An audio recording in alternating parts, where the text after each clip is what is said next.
Dear friend,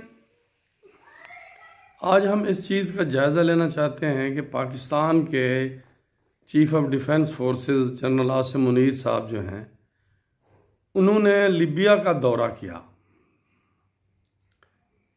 इसके क्या consequences Pakistan के लिए हो सकते हैं? देखिए, लीबिया और पाकिस्तान के भुट्टो साहब के ज़माने से बड़े तारीखी ताल्लुकात रहे, लेकिन ज़िया के आने के बाद लीबिया और पाकिस्तान के ताल्लुकात में बहुत गिरावट आई। और जब तक कज़ाफ़ी साहब रहे, फिर उन्होंने कभी पाकिस्तान के साथ मामलात को बहुत ज़्यादा आगे नहीं बढ़ाया। अब देखना हम चाह रहे हैं कि क्या ये जो दौरा है ये लीबिया और पाकिस्तान को करीब लाएगा? नहीं। क्योंकि लीबिया सिविल वार में है, दो हिस्सों में बटा हुआ है। एक हिस्से के ऊपर यूनाइटेड नेशन की अप्रूव्ड एक गवर्नमेंट है जिसको टर्की सपोर्ट करता है, और दूसरे हिस्से के ऊपर फील्ड मार्शल या जो भी आप कहें उन्हें, जनरल हफ्तार या हफ्तर जो हैं, वो साहब हैं जो बगावत करके उस एरिया के ऊपर काबिज हैं जहां तेल ज़्यादा पैदा होता है।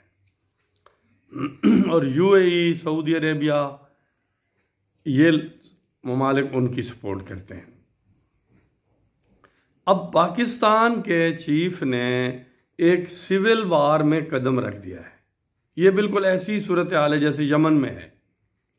यमन में एक हिस्सा जो है हौथी जो हैं, वो हौथी ईरान के साथ उनके ताल्लुकात हैं, और दूसरा हिस्सा जो है वो सुन्नी एरिया जो है वहाँ यूएई और सऊदी अरेबिया, और हालांकि अब उनमें भी इख्तलाफात हो गए हैं।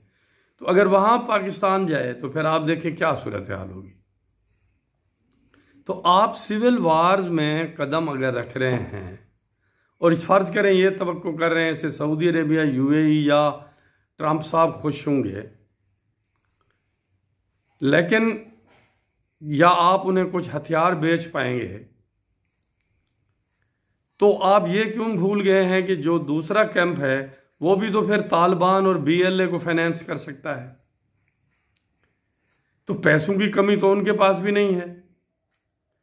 अगर आपके यहां भी तो सिविल वार एक तरह की दो सूबों में चल रही है, वो भी तालिबान को सपोर्ट कर सकते हैं।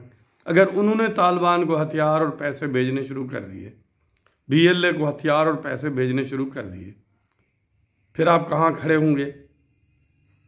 और टर्की जिसके साथ आपके अच्छे ताल्लुकात हैं, उसके ऊपर भी एक असर पड़ेगा। बेहतर यह है कि पाकिस्तान ऐसी जगहों पे कदम ना रखे तो अच्छा है। जिस तरह हमने यमन की सिविल वार से खुद को बचाया, तो आज हम देखते हैं कि हमें फायदा हुआ, वरना आज तक पाकिस्तान की फौज चली जाती सऊदी अरेबिया के कहने पर तो आज तक फंसी हुई होती। फिर हम गाजा की तरफ भी जा रहे हैं।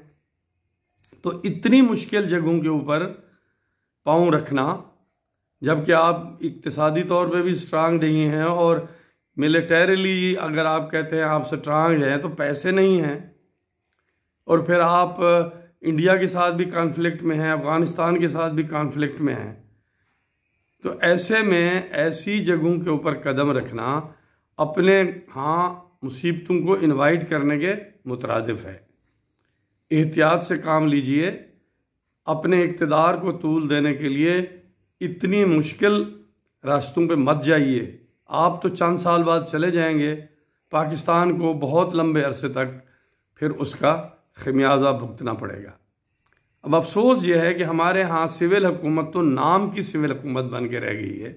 ना पार्लियामेंट में इस पे बात होती है, ना कैबिनेट के ऊपर में बात होती है कि जनाब आप इतना बड़ा इनिशिएटिव ले रहे हैं, क्या आपने गौर व खौज किया?